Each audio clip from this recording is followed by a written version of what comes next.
మనం లేవవలసింది ఏ నిద్ర అంటే పాపం అనే నిద్ర నుంచి మనం లేవాలి. ఎందుకంటే పాపములో మనము జీవించి చచ్చిపోతే నిత్య నరకానికి వెళ్ళిపోతాం. చచ్చిపోయిన తర్వాత ఎవరు చూశారంటే తక్కుడో పిక్కుడో ఏమైపోతాం మనకేం తెలుసు, నువ్వేం చూసేవారు అనవచ్చు.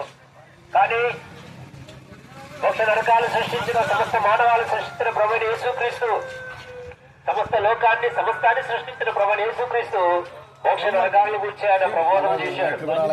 పాపులందరూ నరకానికి వెళ్తారు, నీతిమంతులందరూ ఆయన వెంబడించిన వారందరూ, ఆయన శ్వాసం ఇచ్చిన వారందరూ, ఆయన రక్తంలో కనబడిన వారందరూ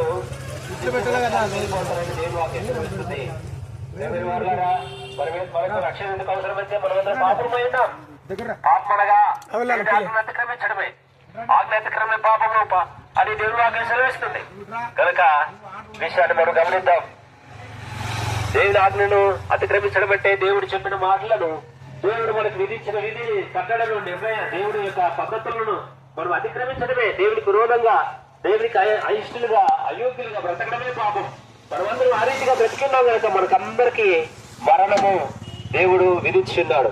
ఆ మరణం నుంచి, నిత్య నరకాగ్ని నుంచి, పాపాల నుండి, శాపం నుంచి, నిత్య నరకాగ్ని నుంచి మనం రక్షించడానికి ప్రభువైన యేసుక్రీస్తు ఈ లోకానికి నరుడుగా దేవుడు